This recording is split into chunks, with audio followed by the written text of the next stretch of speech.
Sinon, personne n'aurait été ordonné. On peut reprocher aux prêtres, aux séminaristes, quelque chose si toutefois on a vérifié ou on l'a pris en flagrant délit et qu'en fait, il n'en a jamais parlé à qui de droit. Là, on dit, il vit dans le mensonge. C'est dangereux. On ne peut pas l'ordonner. Vous allez voir deux voleurs. Un sera ordonné, l'autre non. Parce qu'il y a l'un qui parle. Ça devient une pauvreté en fait. Tu dis, je suis voleur. En fait, le fait d'en parler est la preuve par excellence que tu aimerais en sortir. Ça, c'était le recteur du séminaire Saint-Yves de Rennes. Nous, les séminaristes des béatitudes, on allait au séminaire diocésain pour se former. Mais les séminaristes des béatitudes avaient leur propre recteur. Il nous disait, débrouillez-vous, mais vraiment débrouillez-vous. Je ne veux rien entendre de votre fort interne, de ce que vous dites en confession là. Et puis à l'accompagnateur, je ne veux rien entendre. Parce que moi, en tant que recteur, de par mon autorité, je décide sur votre vie en fonction de ce que je sais. Donc, si tu es voleur de viande, débrouille-toi que je ne le sache pas. Parce que dès que je sais, je vais statuer par rapport à ça. Si tu veux, soit voleur, soit meurtrier, soit braqueur de banque, il dit je m'en fous. Ça ne me regarde pas. Débrouille-toi avec ton accompagnateur spirituel, ça ne me regarde pas. Mais faites tout, débrouillez-vous, il ne faut pas que ça m'arrive aux oreilles. C'est tout. Moi, si en tant que responsable, je le sais, il faut que je prenne une décision là-dessus. Mais il est arrivé qu'il ait fait miséricorde à certains séminaristes chez qui il a détecté des travers. La dernière chance que le séminariste a quand on découvre qu'il a tel travers, sa dernière chance, c'est quand le responsable, là pour le coup le responsable en a le droit, avant de virer le séminariste, dernier recours. Il va dire c'est qui ton accompagnateur? Il va dire c'est le père machin.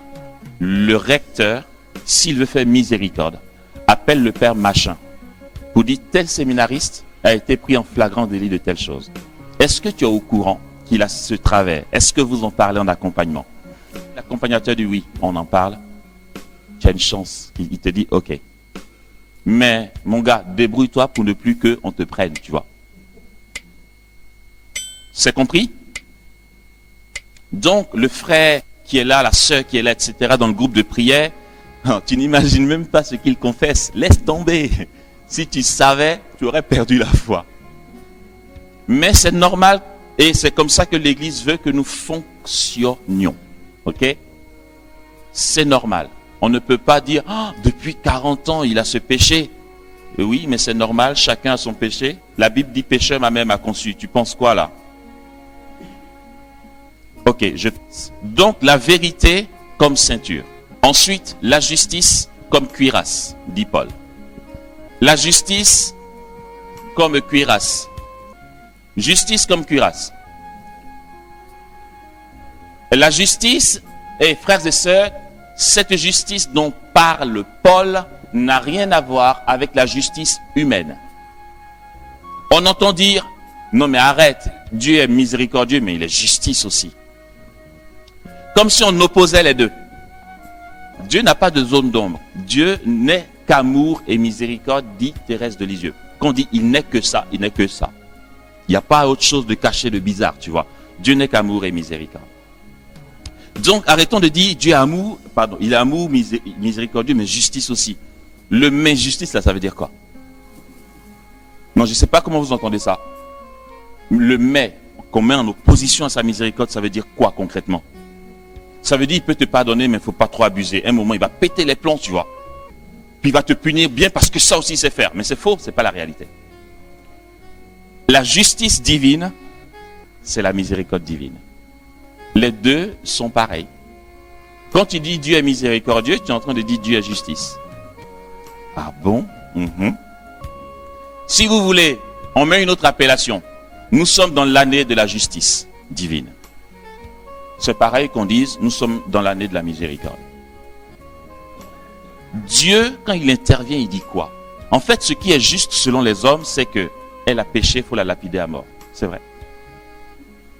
Le Dieu qui est juste, qu'on accuse d'être justice, quand il intervient, il dit quoi? Ils t'ont pas condamné? Non, Seigneur, ils m'ont pas condamné. Moi non plus.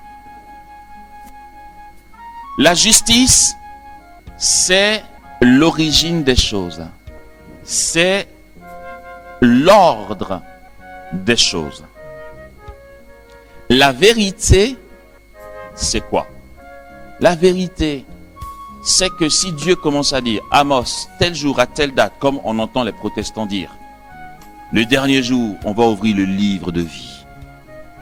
Et un ange très intimidant va commencer à lire tes péchés devant toute la cour céleste. Le cas Amos Dibi. Il est noté dans le livre de sa vie que le 15 novembre 2003, il a sauté la clôture pour aller voler le choukouya du commerçant d'à côté. Donc punition. Regardez, si c'était ça la justice divine, il aurait eu des comptes à me rendre. Et je vais dire à Dieu, tu sais quoi? Si c'est pour être si sévère avec moi, fallait pas m'appeler à l'existence. Je t'ai rien demandé. Je préfère ne pas naître, tu vois, avant ma naissance là, le néant où j'étais. Je préfère ça. Laisse-moi là-bas. Quoi? Je t'ai rien demandé, tu me fais vivre et puis maintenant tu me dis, attention, sinon tu vas aller brûler en enfer. En fait, tu m'appelles à l'existence pour que je brûle éternellement. Non, non. Je peux porter plainte contre toi, Seigneur. Mais voilà, je lui ai rien demandé. Et comprenons que quand Dieu a pensé qui tu es et t'a appelé à l'existence, il t'a appelé pour le bonheur éternel. Aussi, sa décision ne change jamais. Quels que soient tes faits et gestes, ça ne change pas. Tout ce qu'il souhaite, c'est qu'effectivement tu parviennes au paradis, au bonheur éternel. Dieu n'a appelé personne à l'existence pour qu'il souffre éternellement. C'est pourquoi, sachons que ce moment que nous redoutons le plus du jugement dernier, voici comment ça se passe. Ou du moins, voici comment ça va se passer. À la fin des temps, même si tout de suite tu as du mal à y croire, je t'en supplie, efforce-toi de te rentrer ça dans la tête. C'est primordial et indispensable pour ton salut. Le dernier jour, quand Jésus apparaîtra, il te demandera, veux-tu venir avec moi au paradis ou pas? Si tu dis oui, il dit vas-y. C'est tout simple. Ah, moi, t'exagères. Oui. Je vais reformuler ça autrement. Tu veux aller au paradis? Non, attends, redis-moi ça bien. Tu veux aller au paradis? Oui. Donc tu iras au paradis.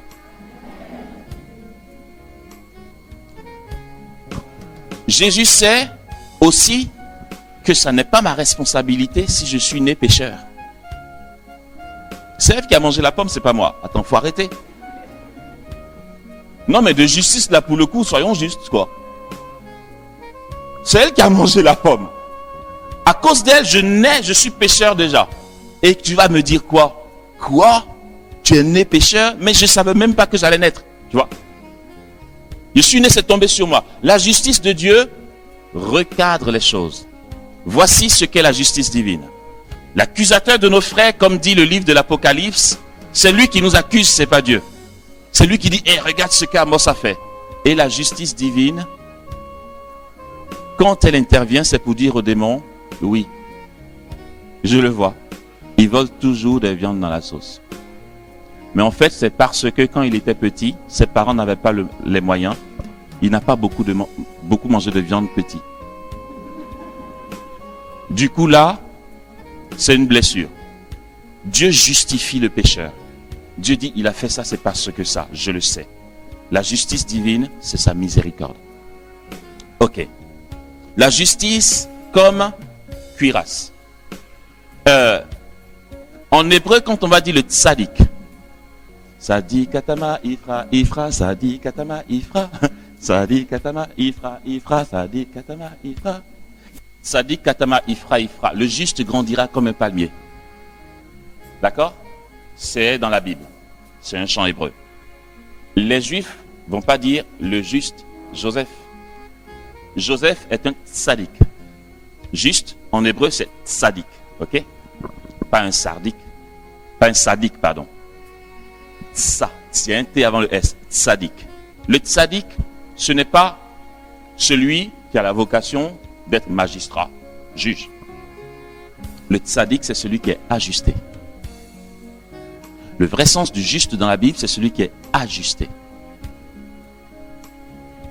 Quand on dit Joseph le juste, il aurait été juste à la manière des hommes, il aurait viré Marie de chez lui. Joseph est juste dans ce sens qu'il est ajusté à la volonté divine et à ce que Dieu permet. Le juste, c'est celui qui est ajusté. La justice, pour Dieu comme dans l'Église, la justice chez toi vis-à-vis de ton frère, c'est d'être ajusté. Comme me disait le cofondateur des Béatitudes qui a été mon berger en France, il me disait, Amos, tu comprends, parce que les frères et sœurs, j'en peux plus là, ils n'arrêtent pas de dire, ouais, Jean-Marc ci, Jean-Marc ça. Tu comprends, Amos, que je ne peux pas avoir la même attitude avec tout le monde. Bien sûr qu'il ne peut pas. Il dit, ouais, en fait, quand c'est celui-là qui demande telle chose au berger, il réagit comme ça. Et puis quand c'est tel autre, il dit non. On aimerait une justice juste et équitable. Ça ne peut pas être équitable. Parce que sa vie n'est pas la tienne. Ce que tu peux accepter, ce n'est pas ce que lui il peut accepter. Le berger, le responsable, doit être ajusté. Sa justice, ce n'est pas d'agir pareil pour tout le monde, parce que chacun a un tempérament. Vas-y, tu alignes 7 personnes. Ok? Tu les mets comme ça alignées. Tu poses le même geste avec chacun, il y aura des tempéraments différents, des réactions différentes. Tu gifles les 7, et puis attends les réactions. Le premier, tu vas gifler, boum, il va faire, mais qu'est-ce que je t'ai fait? Le deuxième, tu vas gifler, il va dire, tu crois que je vais laisser tomber? Le troisième, tu le gifles, il riposte en même temps. Mais oui, tu ne peux pas avoir la même attitude avec tout le monde. Et nous voulons, dans nos groupes de prière, dans nos familles, dans nos églises, que les responsables qui ont la charge du peuple agissent de la même manière avec tout le monde. Non, c'est pas pareil. Celui qui est ajusté, sait écouter l'autre, sait connaître ses besoins. Il sait comment il réagit dans telle situation. Du coup, il va choisir des mots autres en fonction de là où il en est. Ce qu'il y a d'égalité, c'est l'attention collective. Il est attentif à tous. Oui, ça, c'est ce qui est ajusté. On ne peut pas lui reprocher de faire de la discrimination parce qu'il est attentif à tous. Mais dans cette attention, il se rendra compte que celui-là, si tu ne lui dis pas de manière ferme, maintenant va dormir, il n'ira pas. Parce qu'il s'ajuste et il est attentif à son besoin et à ce qu'il est. À l'autre, il va dire, écoute, va te reposer. L'autre va dire, ah, vous voyez comment il parle à l'autre? Quand c'est moi, il crie. Et puis l'autre, il parle doucement. Mais parce que pour le deuxième, il n'a pas besoin de crier. Celui qui est têtu, c'est toi, c'est pas l'autre. Donc, il ne va pas vouloir, sous prétexte qu'il est juste, dire à celui qui a toujours été docile, je te dis, va dormir. Ben, l'autre va dire, mais t'as pas besoin de crier. J'ai toujours fait ce que tu as dit. La justice, c'est ça, être ajusté. Donc, entre frères et sœurs, il faut savoir rester à l'écoute les uns des autres. Savoir le besoin de l'un et de l'autre. Pardon, je vais avancer. Je suis qu'au deuxième point. Vérité, justice. Zèle comme chaussure. Le zèle nous permet d'avancer dans le combat spirituel. Je ne sais pas pour les autres, mais moi personnellement, je sais que vraiment, non, Jésus, il me connaît et puis il m'aime.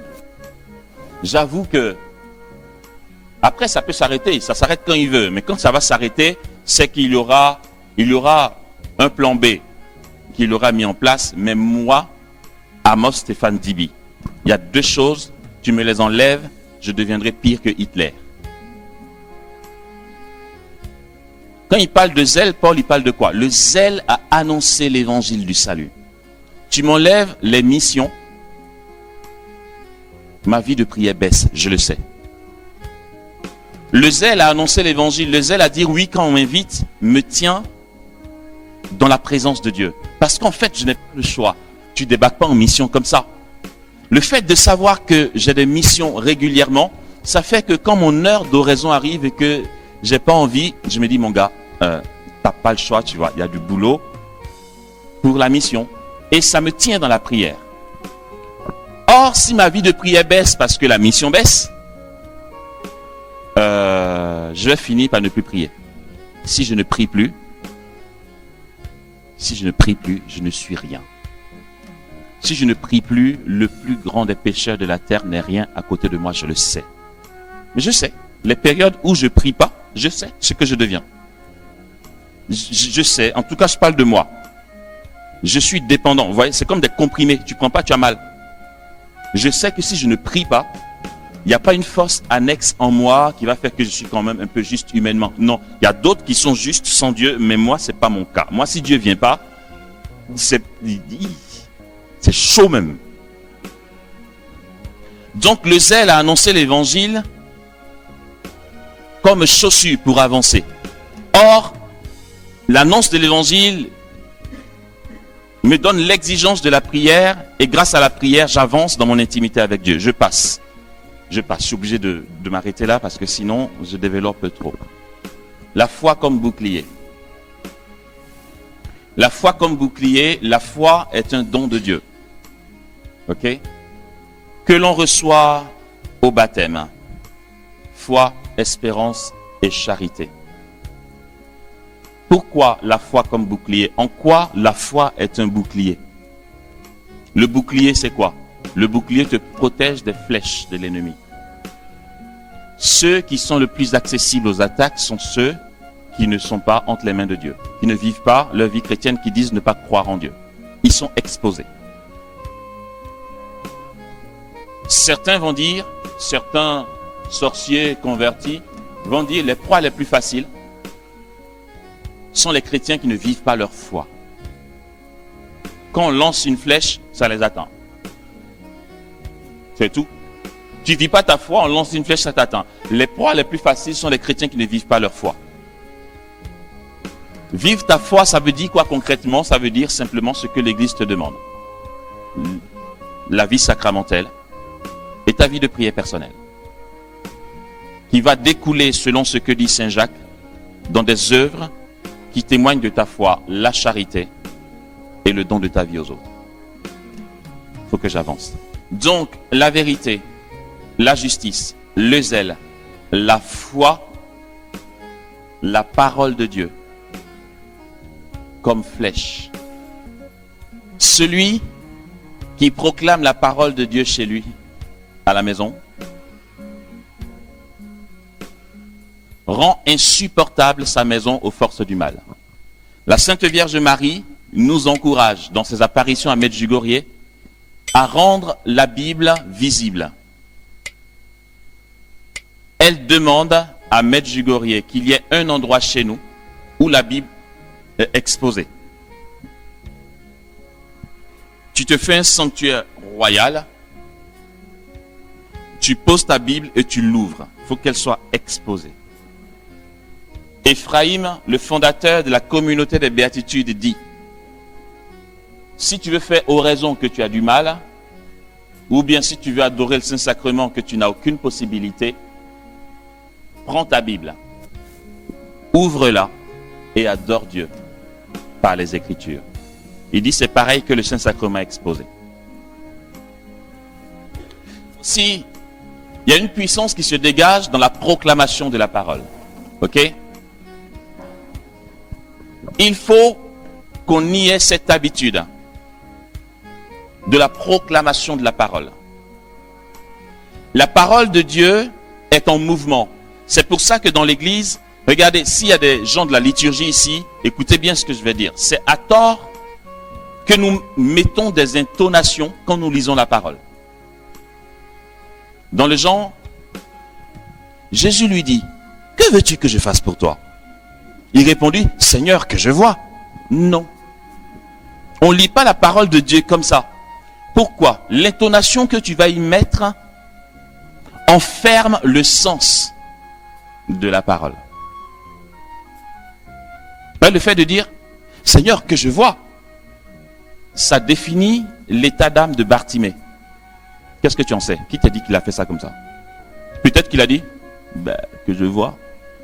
On ne sait pas. C'est pourquoi n'y mets pas d'intonation. Et à la communauté des béatitudes, et je le fais souvent quand je prêche. Ces derniers temps, je l'ai moins fait.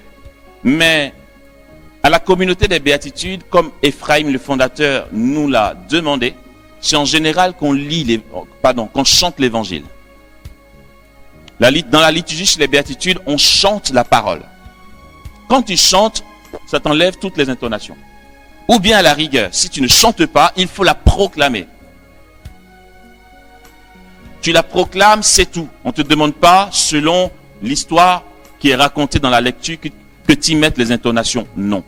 Pourquoi? Parce que la parole de Dieu est en mouvement. On ne peut pas la saisir. Lorsque le juif lit la parole de Dieu, comme c'est un gros bouquin de la Torah, et si toutefois c'est écrit tout petit qu'il faut qu'il soit aidé de ses doigts, il n'a pas le droit de toucher le texte avec ses doigts. Ce serait une manière de maîtriser la parole. On ne peut pas maîtriser la parole, ni vouloir la maîtriser. Donc les Juifs ont un petit bâton comme ça, en bois, et au bout, il y a une main forgée en bronze qui est tout au bout, tout petit. Et donc c'est ça que tu attrapes si tu veux te faire aider dans les lignes, tu vois. Parce que la parole de Dieu ne cherche pas à la maîtriser. Et puis à Shabbat, lorsque nous chantions le Shema Israël, j'ai été berger de maison à la communauté des béatitudes. J'ai été berger à Abidjan et en France de la communauté des béatitudes. Le berger dit ce qu'on appelle le kiddush, c'est-à-dire la bénédiction du pain et du vin. Baruch atah Adonai Eloheinu el haolam. Tu bénis le pain et le vin. C'est ce que Jésus faisait aussi avec ses disciples. Et puis après on chante le Shema Israël. Shema Israël, Adonai Eloheinu, Adonai Era. Et puis tu chantes le tout. Bon, je vais pas. Quand on est pris par le temps, je fais pas tout. Mais c'est la nostalgie. Et ce qu'on nous disait pendant Shabbat, c'est que, vous savez, j'ai fait 15 ans à la communauté des béatitudes. 14 ans, pardon. À la communauté des béatitudes. Et tous les vendredis, on chantait le Shema Israël. Du coup, on connaissait par cœur. Pourtant, on nous déconseillait. Je peux chanter le Shema Israël les yeux fermés. Mais on te dit, même si tu connais par cœur, ouvre les yeux et lis. Ne pose aucun geste qui donnerait à croire que tu maîtrises la parole de Dieu. C'est elle qui te porte, c'est pas toi qui la porte. Donc même si tu connais par cœur, ouvre encore les yeux et lis. D'accord? Parce que c'est vie. Jésus dit, la parole que vous entendez est l'esprit et la vie. J'écoute sur ce côté en disant ceci. Prenez le temps de proclamer la parole. Attends, ça vous coûte quoi? Je racontais quelque part que quand j'étais au Gabon, en année d'insertion pastorale, je faisais ça. Je me levais à minuit, quand tout le monde dort, je vais dans la chapelle. Tout le monde dort. Moi, je viens à minuit. Je dispose tout comme s'il y avait l'office. Je prends le pupitre, je pose là. Je place les bougies. J'allume les lumières. J'allume toutes les bougies de la chapelle. Je suis seul, hein, tout le monde dort. Je me fais ma petite ambiance. Et je fais comme si, maintenant, j'officialise le moment. Je me pointe devant le pupitre. Je suis seul. Et puis avant de proclamer la parole, je commence à corrobocher. Comme la chapelle est un peu éloignée des chambres, on n'entend pas. Il est minuit, tout le monde dort. Et je suis dans la chapelle tout seul. Tout est allumé. J'officialise l'endroit. Et puis je commence.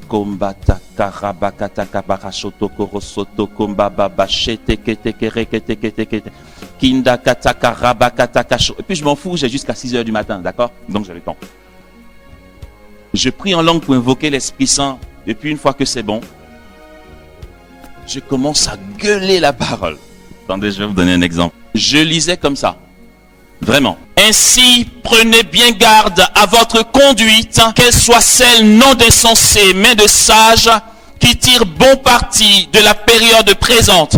J'étais seul dans la chapelle. Et je lisais continuellement jusqu'à ce qu'il soit 6 heures du matin. Mais ne savez-vous pas que dans le silence de cette nuit, la voix porte, et que la création entend, et que les murs se disent on est béni, et que les arbres autour de la chapelle sont nourris de la parole. Et que si c'est l'heure où on dit habituellement c'est l'heure des ténèbres, ils sont en train d'être chassés. Je gueule la parole. Je l'entends. Je la proclame. Je la vois. J'en suis nourri. Or, nous avons un ami pasteur qui a un ministère vraiment puissant. C'est le mec, enfin bon, oui, Dieu fait ça aussi, mais bon. C'est vrai, il a un ministère de puissance, quoi. Au Gabon, c'est un bishop du côté protestant. Quand il doit prêcher, on se débrouille pour envoyer les boiteux du coin. Parce que c'est vraiment son petit truc. C'est puissant pour que les boiteux marchent, pour qu'il y ait les signes messianiques. Il n'est pas catholique, il ne connaît pas l'oraison, il ne connaît pas l'adoration, il ne connaît pas la communion, il ne connaît pas tout ça. D'où ça lui vient? Son truc, il dit, quand j'ai une prédication, je prie la parole toute la nuit. Celui qui colle à la parole vit les signes de puissance. C'est tout. En tout cas, moi je faisais ça. Ah, mais il est vraiment dingue. Comment il a ces idées-là? Ouais, j'ai des idées. De minuit à 6 heures, je gueule la parole dans la chapelle. Je vous assure, la création, tout ne peut pas dire qu'elle n'a pas entendu parler de la parole de Dieu. Jusqu'à 6 heures, et puis la cloche sonne, les frères et sœurs se lèvent, et puis à 6h30, il y a l'office, et puis moi je suis là. Et puis on fait l'office, et puis la journée continue. Voilà. Et ça, Saint Paul dit que c'est une flèche contre l'ennemi. Il ne peut pas t'approcher. J'avance. La parole de Dieu comme flèche enflammée contre l'ennemi. Le salut comme un casque. Cherchez d'abord le royaume et sa justice. Et tout le reste vous sera donné de surcroît. Tout le but du combat spirituel, je l'ai dit, est de nous couper de Dieu. Le salut, c'est le contraire, c'est être en Dieu. Le but du combat spirituel, le but des attaques, c'est de nous couper de Dieu. L'enfer égale être coupé de Dieu. C'est pareil. Si tu as le salut, il ne peut plus rien faire. Tout ce qui va venir contre toi n'aura aucun effet sur toi tant que, comme elle l'a demandé, tu as la faveur de Dieu. Donc tu demeures en état de grâce. Tant que tu es en Dieu, le salut, c'est Dieu. C'est Jésus. Celui qui demeure en Jésus n'a rien à craindre. Je ne dis pas qu'on ne peut jamais couper ta tête. On a coupé la tête de Paul. Je dis, comme dit Paul, ce ne sont pas contre la chair et le sang que nous avons à lutter. Ce n'est pas contre l'Allemand qui injecte Maximilien Kolb, ce n'est pas contre les soldats qui coupent la tête de Paul. Ce n'est pas contre eux qui se bat, enfin qui a le combat. C'est contre les forces du mal. Donc eux, ils peuvent le décapiter. Jésus dit, ne craignez pas ceux qui peuvent tuer le corps, mais ne peuvent pas toucher à l'âme. Donc tant que le corps est en proie aux attaques, ce n'est pas la preuve qu'on a perdu le combat. Au contraire, ça peut être la preuve qu'on appartient à Dieu. Ok? Ainsi, l'apôtre Paul, et quand il dit ça, l'Église, donc, se fait l'écho de ce que dit Paul. C'est-à-dire, lorsque l'Église parle du combat spirituel, elle s'appuie sur les armes que Paul nous donne. À savoir, la vérité comme ceinture, la justice comme cuirasse, le zèle comme chaussure pour annoncer l'évangile, la foi comme bouclier, la parole de Dieu comme flèche enflammée contre l'ennemi et le casque du salut. Je t'assure, là t'es waka, tu vois. Tu peux aller où tu veux. Si tu veux, on t'invite à un mariage, porte ce que tu veux parce que tu as ta vraie armure. Et je comprends maintenant pourquoi hier, en fait, Dieu nous a revêtus de vêtements taillés à notre mesure. Nous sommes revêtus, frères et sœurs. La grâce de Dieu nous est donnée et nous accompagne pour que nous entrions dans ces moyens que nous donne l'apôtre dans le combat.